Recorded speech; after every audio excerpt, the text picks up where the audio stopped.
Salut à tous et bienvenue dans ce nouvel épisode avec Marilyn sur le sujet du body positive et de l'acceptation de soi. Salut Marilyn, Salut comment tu Cristal, vas? ça va et toi? Ça va, merci. Donc on va commencer par notre première question. Ok, Si tu peux te présenter, ouais, nous parler de toi, pas de je souci, t'en prie.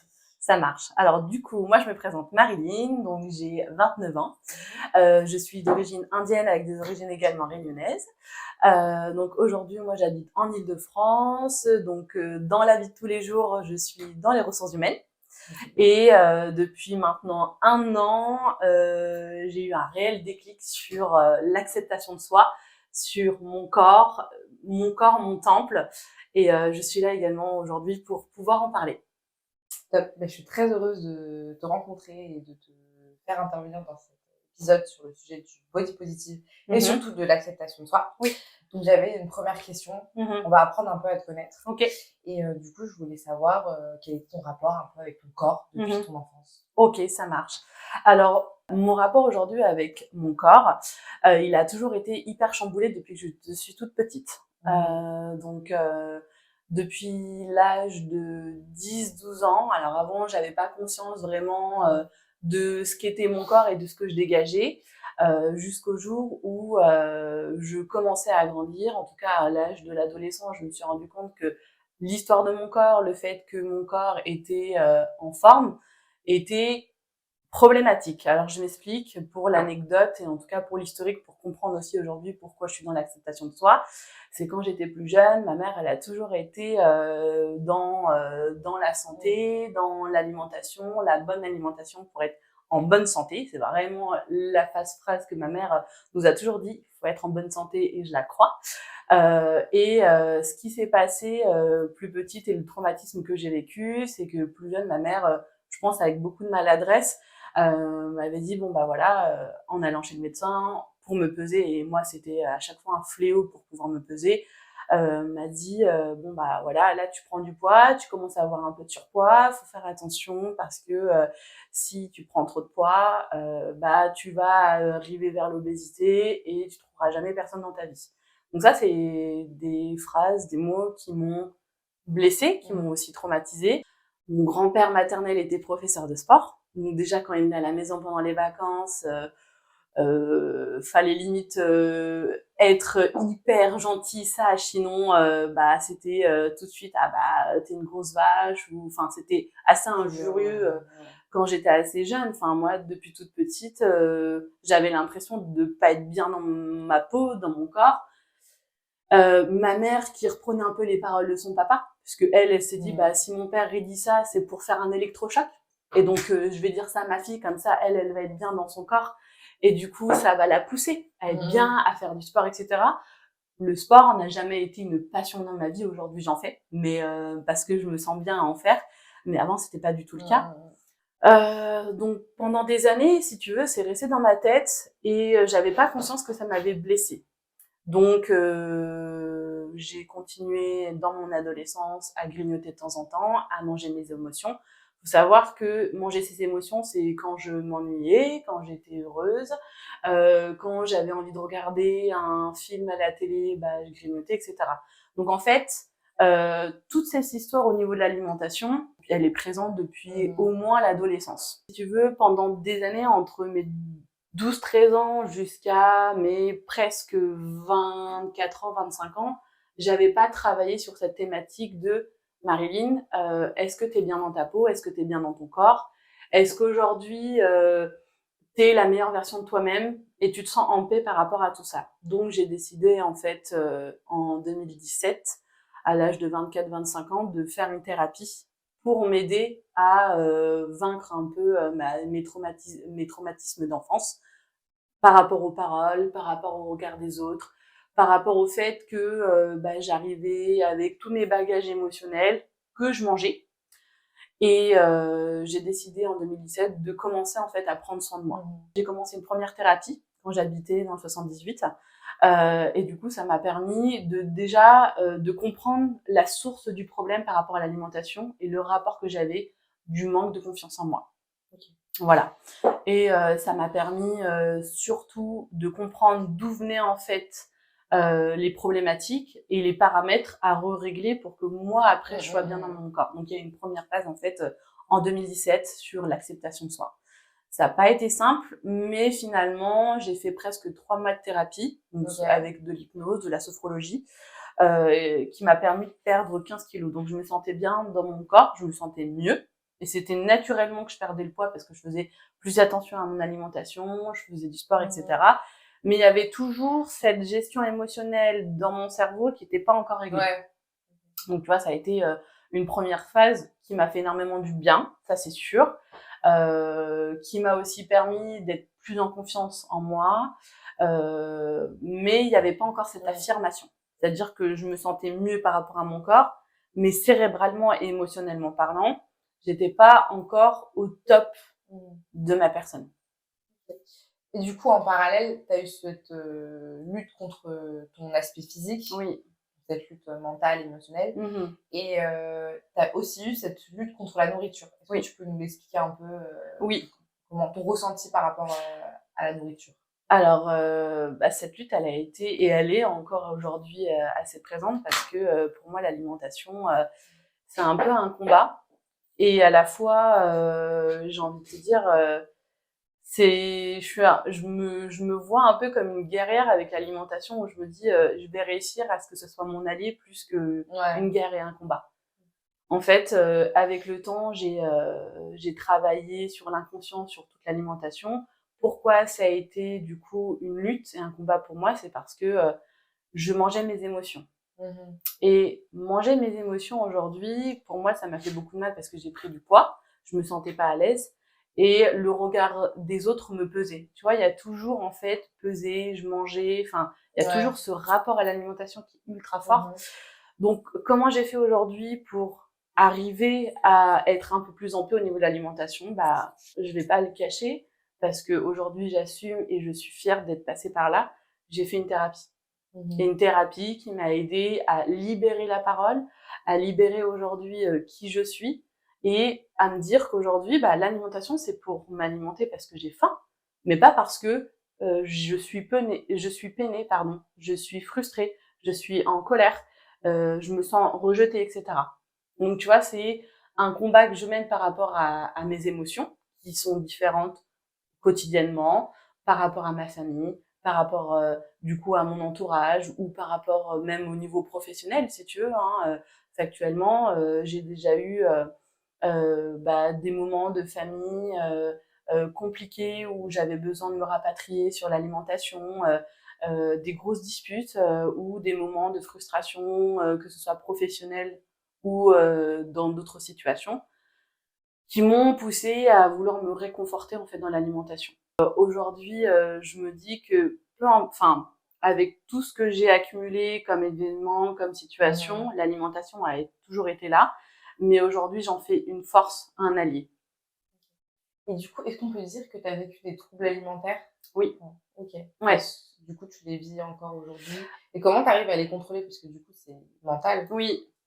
C'est toute la thérapie que j'ai fait pour gérer mon émotion. En fait, j'ai appris avec ma thérapeute que si je suis en colère, si j'ai envie de pleurer, si j'ai envie de crier, si j'ai envie de faire du sport pour me libérer de tout ça, je dois le faire. Alors qu'avant, je me disais, il faut que je contrôle mes émotions. Les émotions, ça se contrôle pas. Et t'es plongée du coup avec la nourriture en fait. Voilà, c'est ça. Pour moi, à partir du moment où j'avais besoin de gérer, de déverser une émotion, qu'est-ce qu'il y a à manger chez moi ou qu'est-ce que je peux m'acheter pour que ça me fasse du bien. Donc du coup, toujours l'hormone du plaisir qui est là.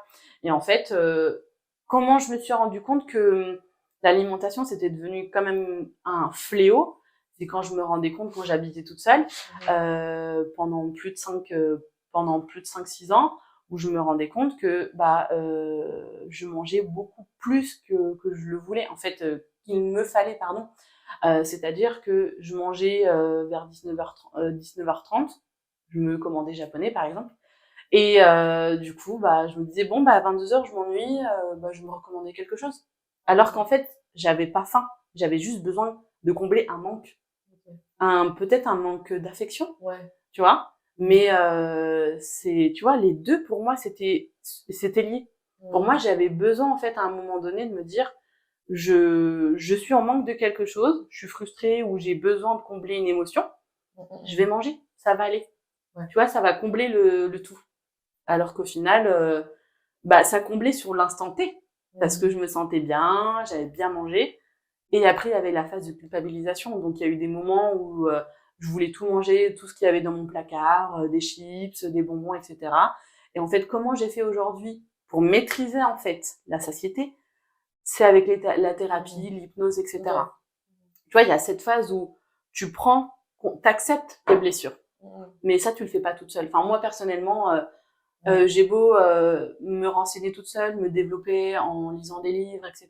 J'avais besoin de quelqu'un, un professionnel, qui m'aide en fait à me dire, ok Marilyn, je vais t'aider à être la meilleure version de toi-même. Et aujourd'hui, je suis toujours une thérapeute qui me suit quotidiennement dans ma thérapie émotionnelle et également c'est ma coach sportive. Donc elle lie l'esprit et le corps. Ah ok. Ouais. Mais du coup, j'ai une question, parce que je vais toucher un peu un point sensible chez les psychologiques. C'est consulter un psychologue, une thérapeute. Oui. Comment ça a été perçu chez toi? Disons que chez moi, on m'a trop rien dit. Quand j'ai dit... Enfin, je l'ai pas dit tout de suite. Ouais. C'est vrai que quand j'ai consulté en fin 2017 une thérapeute, la première que j'ai vue, j'en ai parlé à personne. Ni à ma mère, ni à mes frères, à personne. Je voulais faire mon petit bout de chemin pour voir ce qui allait en résulter. Ouais. Et en fait, en 2018, quand je suis allée à La Réunion, j'en ai parlé à ma famille. Je leur ai dit, mais en fait, ça me fait du bien. Et on a une histoire de famille qui fait que on a tous des blessures, on a tous des traumas, on a des choses à évacuer. Et c'est bien de le faire. Moi, j'ai un de mes cousins, récemment, quand je lui ai dit que je faisais une thérapie, il m'a dit, ouais, enfin, chez les Indiens, c'est pas quelque chose de commun, c'est plutôt quelque chose, enfin, ça, c'est pour les Blancs, quoi. Donc, tu vois, je l'ai déjà entendu, et je me suis dit, non, c'est pour l'être humain, il n'y a pas une histoire de couleur, et en fait, il y a cette pudeur chez les Indiens, tu vois, de se dire, tu vas pas bien, mais c'est la vie, c'est comme ça va aller avec le temps, faut laisser couler, tu vois, c'est pas grave, t'inquiète pas, puis ça fait partie de la vie, c'est tes traumas, mais ça va te rendre plus forte certainement dans la vie, mais n'en parle à personne, parce que si t'en parles, ça veut dire que tu mets frontalement les histoires de ta famille, les histoires de ton corps et de ta vie aux yeux de tout le monde, alors que c'est avec une thérapeute qui a un secret professionnel, donc qui peut t'aider. Et en fait, ça fait du bien. Ouais. Enfin, franchement, moi, ça a été libérateur. Mais tout le monde ne fait pas ce pas-là. Et faut trouver la bonne personne aussi. Hein. C'est pas parce que moi, je parle d'une thérapeute qui fait de l'hypnose, etc., de la sophrologie qui me fait du bien. À chacun sa manière de vouloir penser et traiter, soigner ses blessures. Mais ouais, effectivement, c'était pour moi non négligeable de le faire ce pas-là, même si dans ma famille, on m'en a jamais parlé. Moi, la première où je voyais que ma mère avait des blessures, était traumatisée, elle a divorcé, etc., je lui avais dit, mais maman, plus jeune, hein, quand j'habitais encore avec mes parents, je l'avais regardée, j'avais dit, mais maman, ce serait bien que t'ailles voir une psychologue. Ah bah, tu sais même pas la foudre que j'ai eue après, hein. Mais comment tu peux me dire ça aller voir un psychologue, c'est quoi? Moi, je suis malade, moi? Ouais. Tu vois? Moi, je suis malade? Et en fait, je me suis dit, oula. Et puis, un de mes frères qui me dit, ouais, tu peux pas dire ça à maman, etc. Et au final. C'était une insulte des fois. Oui, c'est ça. Et ok, peut-être que oui, j'ai quelque chose à soigner. C'est pas que je suis malade et que je suis, voilà. Je pense qu'on est tous un peu avec des blessures qu'il faut savoir soigner différemment. Il faut passer le cap et c'est le plus dur. Je vois que tu as vécu quand même une vie assez difficile par rapport à ton rapport avec la nourriture, à ton corps, à ta famille. Donc, au niveau des émotions, ça a été assez fort. Est-ce que tu as eu un déclic? Est-ce que ça tout ça, en fait, t'a permis vraiment de te questionner? Bon, j'ai pu comprendre que tu avais une thérapeute, mais est-ce qu'un jour, tu t'es dit, OK, stop, qu'est-ce que je fais? Ouais, alors ça a été... c'est assez récent. C'est assez récent, ça date d'il y a 1 an. Ouais, ça date d'il y a 1 an parce que j'ai commencé déjà sur les réseaux sociaux à suivre un peu plus une communauté curvy. Donc de toute origine, des nanas qui étaient bien dans leur peau, qui transmettaient déjà un beau message. Moi, l'année dernière, j'ai eu une phase très compliquée à une période de ma vie où je me remettais énormément en question, j'étais pas bien. En fait, j'étais perdue sur qui j'étais, en fait, quelles étaient mes valeurs, comment je me considère, qu'est-ce que je veux dans ma vie, est-ce que professionnellement, là, j'étais arrivée à un stade un petit peu où j'étais complètement perdue, j'avais perdu confiance en moi. Dans ma sphère privée, ça allait, tu vois, mais je trouvais que l'équilibre de ce qui pouvait me passionner, je l'avais un peu, enfin, je trouvais pas en fait un sens. Donc j'ai eu une phase où j'étais en burn-out pendant 1 mois et demi. Enfin, en tout cas, je me suis arrêtée, j'ai fait une pause. Je me suis dit, il est temps de réfléchir à ce que tu souhaites faire, à qui tu veux être dans les années futures et comment tu veux procéder. Donc moi, mon déclic, ça a été vraiment ce moment où je me suis dit, là, faut que je pense à moi, il faut que je me soigne. Et j'avais pensé du coup à la photothérapie. J'ai toujours aimé en fait poser. Je fais toujours plein de photos. Mon entourage dira toujours, de toute façon Marilyn elle prend toujours 500 photos. Donc mon téléphone est rempli de photos. Dans les événements, je suis toujours la première à prendre des photos. Je suis toujours aussi l'une des premières à prendre des selfies, etc. Et en soi, j'ai toujours aimé. Donc tu vois, il y a un contraste où j'aime beaucoup la photo, où j'aime bien poser, etc. Et du coup, je me suis dit, bah tiens, là, au vu de ce que je vois aussi sur les réseaux sociaux, ça me pousse du coup à avoir des magnifiques femmes qui s'acceptent dans leur corps. Je me dis, bah si elles y arrivent, pourquoi pas moi, tu vois. Donc là, le déclic, ça a été déjà une première séance photo avec une connaissance à moi qui est passionnée par la photo, Virginie. Et donc du coup, je me suis dit, ah bah là, je me trouve très très belle. Donc le premier déclic, ça a été ce premier shooting. Et l'année dernière, précisément le 14 juillet, je me suis levée du bon pied. Je me suis dit, ah bah tiens, je vais faire un Reels où je vais mettre en maillot de bain. Et je vais faire plusieurs maillots de bain. Et en fait, bah, du coup, les personnes qui me suivent sur Instagram me diront laquelle ils préfèrent le maillot de bain. Donc, je l'ai filmé le matin, je le poste, et là, je me rends compte que vraiment, tout le monde me soutient, tout le monde me dit « Ah, mais t'es super belle en maillot de pièce, etc. » Pour moi, déjà, le maillot de pièce, c'était inconcevable avant. Pour moi, c'était une pièce noire, fallait pas qu'on me voie, parce que je trouvais que mon corps était difforme. Et du coup, pour moi, mon déclic, c'est de me dire « Ça y est, enfin, je libère mon corps pour moi, et je le montre à tout le monde. Je dis « Ça y est, c'est bon, je suis bien dans mon corps. En tout cas, j'accepte mes formes. » Je suis bien, ça c'est une autre problématique, je le suis, mais ça dépend des jours, ça dépend des phases, enfin voilà. Mais en tout cas, ça a été mon premier déclic. Donc si tu veux, l'année dernière, quand j'ai fait cette pause pour moi, j'ai réfléchi à tout ça, je me suis dit maintenant il est temps que je sois la meilleure version de moi-même, que je débute dans ce pas envers moi-même et que je sois enfin en paix. Faut savoir que j'ai aussi beaucoup parlé de ma mère, qui m'avait dit des phrases compliquées, maladroites pour mon bien-être plus jeune. Aujourd'hui, on est très complices et elle m'aide énormément à être la meilleure version de moi-même. C'est-à-dire qu'aujourd'hui, j'ai pas de querelle, j'ai pas de rancœur par rapport à ma mère, j'ai pas de querelle aussi par rapport à mes histoires de famille, par rapport à mon père, etc. En fait, j'ai vraiment fait la paix avec mon passé. Aujourd'hui, ma mère, elle a compris que le message, c'est du moment que tu es bien dans ton corps et que tu t'aimes, c'est le principal. Et tu vois, le fait d'avoir changé un petit peu cette mentalité pour ma mère déjà, c'est une victoire. Tu vois, que ma mère dise, bah, je suis fière de ma fille. Tu vois, le fait qu'elle me voit poser en shooting, même j'ai posé pour une lingerie grande taille, Jeans Lingerie, j'ai défilé pour Taj Lenga à Paris, tu vois. Pour moi, ça a été du coup un vrai déclic. Enfin, en tout cas, ça a été dans mes projets, dans mon acceptation de soi, un énorme pas, une énorme victoire. Et quand je vois dans le regard, dans mon propre regard, mais dans le regard aussi de ma mère, qui m'a blessée plus jeune, ouais, ça a été encore plus, on va dire, ça a été encore mieux pour ce déclic et pour l'acceptation de moi-même. Donc aujourd'hui, je peux dire que je suis en paix avec qui je suis. Je peux dire, c'est même pas une insulte pour moi maintenant. Je suis grosse, je suis belle et je le revendique en fait. Je revendique pas le fait d'être grosse. Je revendique le fait d'être bien dans son corps et de l'accepter. Je vois que tu es passée par différentes étapes pour en arriver là. Donc, ça fait quand même 1 an, de ce que je comprends. Oui. Et je voulais savoir si tu avais un message, ou même plusieurs messages à faire passer aux personnes du coup qui veulent s'accepter comme elles sont, dans leur corps, dans leur forme. Alors effectivement, j'ai plein de messages, mais le premier, c'est être en paix avec son corps. Si toi, tu veux être bien dans ton corps, tu as le droit de l'être. Tu as vécu dans une famille où il y a beaucoup de pudeur, avec beaucoup de croyances limitantes en disant bah il faut que tu sois stéréotypée, fine, claire, cheveux longs, etc. Ça, c'est dans le cerveau des autres. Toi, tu dois être bien dans ton corps, pour toi. T'auras beau avoir 100 personnes devant toi qui va te dire t'es super belle, mais tant que tu le fais pas pour toi-même, tu vas pas être bien. Donc moi, mon vrai message, c'est moi aujourd'hui, je me suis libérée du regard des autres.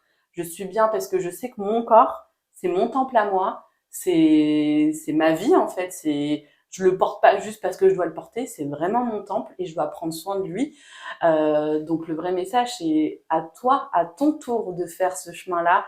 Il n'y a pas de bon ou de mauvais moment. Fais-le quand tu te sentiras de faire ce déclic. Fais-le quand tu te diras, ça y est, c'est bon. J'ai envie de prendre soin de moi. Je suis grande, je peux le faire, peu importe mon origine, peu importe ma taille.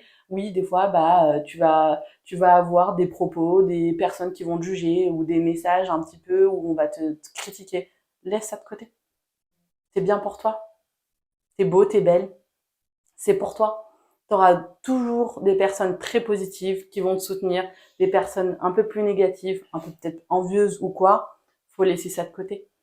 Et franchement, c'est vraiment le message que j'ai envie d'adresser, c'est libère-toi des pensées des autres et accepte qui tu es aujourd'hui parce que personne, vraiment, personne, à part toi-même, pourra t'aimer autant que toi. Je voulais savoir aujourd'hui comment t'allais Mhm. par rapport à différentes choses, comme Ok. le regard des autres, Mhm. ton regard par rapport à toi, donc par Mhm. rapport à comment tu t'habilles, par rapport à comment tu te sens dans ton corps, Ok. et aussi émotionnellement parlant, comment tu Ok. es. Ok, très bien. Alors aujourd'hui, je me sens beaucoup mieux. Franchement, j'ai l'impression, c'est pas qu'une impression, mais j'ai trouvé un peu plus la paix dans mon corps. Je m'accepte mieux avec les habits que je porte. Je me sens mieux par rapport au regard des autres aussi. Pendant des années, j'avais très peur, même professionnellement parlant, qu'on me regarde, qu'on me juge par rapport à mon corps, mes formes, ma prise de poids. Et aujourd'hui, je mets tout ça de côté. Alors, c'est pas simple parce que c'est aussi un travail que je fais tous les jours, hein, que ce soit dans mon environnement professionnel ou dans mon environnement familial ou en soirée, etc. C'est un combat parce que je continue toujours ma thérapie, donc j'allie l'esprit et le corps, donc je fais également du sport qui me permet de libérer aussi mes émotions. Mais aujourd'hui, je me sens beaucoup mieux et je suis contente de pouvoir le prôner aujourd'hui. Il y a aussi des phases basses, il y a des hauts et des bas. Hein. Je veux pas dire que tous les jours c'est super, tous les jours je me sens en confiance, tous les jours j'ai une super bonne estime de moi. C'est pas vrai, mais je suis un être humain comme tout le monde. J'essaye en tout cas de prôner en tout cas cette énergie positive qui va me permettre moi de me sentir mieux au quotidien, même s'il y a des fois où je vais avoir moins de confiance en moi, je vais pas me sentir hyper bien. L'idée c'est de pouvoir équilibrer petit à petit, mieux gérer l'alimentation, moins manger mes émotions, parce que ça c'est quelque chose qui est encore présent. Tu vois, je peux pas dire qu'aujourd'hui j'ai plus de crise d'hyperphagie ou j'ai plus envie de manger en cachette. C'est pas vrai. Mais par contre, je fais tout un travail aujourd'hui pour me sentir mieux et de me dire que même si j'ai une crise ou des fois j'ai envie de me jeter sur la nourriture, bah c'est une phase, c'est une crise, c'est ok, ça va passer. Et c'est pas pour autant que je dois culpabiliser et me morfondre sur moi-même pendant des jours et des semaines, tu vois. Et du coup, le regard des autres, comment c'est? Le regard des autres, Aujourd'hui, comment tu le perçois? pour moi, le regard des autres, il est moins important en fait. Si tu veux, pour moi, c'est important de me sentir belle déjà pour moi-même. Ouais. Donc pour moi, le regard des autres, c'est cool, hein, si tu me trouves belle, enfin c'est important. Et pour moi, maintenant, j'arrive à dire merci, à garder le compliment pour moi. Beaucoup de personnes aujourd'hui, tu vas lui dire ah t'es beau, t'es belle, et on va dire non non, je pense pas. Moi aujourd'hui, j'arrive à accepter, à prendre vraiment le positif, mais le regard des autres aujourd'hui, jugeant, négatif, c'est derrière moi. C'est derrière moi. Et du coup, physiquement, est-ce que tu arrives à t'habiller? Est-ce que tu arrives à te sentir mieux dans ton corps? Carrément. Comment ça se passe Ouais. Alors, j'arrive beaucoup de ce mieux à côté-là? m'habiller, mais parce que j'achète beaucoup, je fais beaucoup de shopping sur Internet. J'achète Il beaucoup faut. de shopping et du coup, mon dressing est un peu plein, donc il faut que je fasse attention. C'est quand même bien, ça veut dire que tu arrives à trouver tes tailles. Ah, mais carrément, carrément. Je trouve sur Internet, sur plusieurs marques différentes, il y a de toute taille et aujourd'hui, j'ai aucun problème pour m'habiller. Tu vois, avant, je me disais, ah, je vais jamais trouver, si je grossis, je vais avoir beaucoup de mal, etc. Aujourd'hui, mais pas du tout. Aujourd'hui, je m'habille à ma taille, avec les pantalons, les robes que je veux. Pour des événements, des mariages, des fêtes de famille indiennes, je sais qu'il y a quelques magasins à la Gare du Nord aussi qui font de la grande taille, mais c'est très rare. Ou sinon, faut commander sur mesure, mais comme c'est de la grande taille, bah, les tissus sont plus larges et plus coûteux, etc. Et la seule marque que je connais réellement ou très inclusive aujourd'hui, où on ne parle pas de taille, c'est Tajleng à Paris, pour qui j'ai défilé aussi l'année dernière. Très belle opportunité, très beau moment. Et elle fait de la grande taille. Ok. Ouais. Très intéressant. Je voulais vraiment te remercier pour ton intervention, pour ton partage d'expérience. Et j'espère vraiment que ça va aider des personnes sud-asiatiques qui sont encore en train de s'accepter comme elles sont. Et du coup, je vous dis aussi merci à vous d'avoir visionné cet épisode. Et à très bientôt. À très bientôt.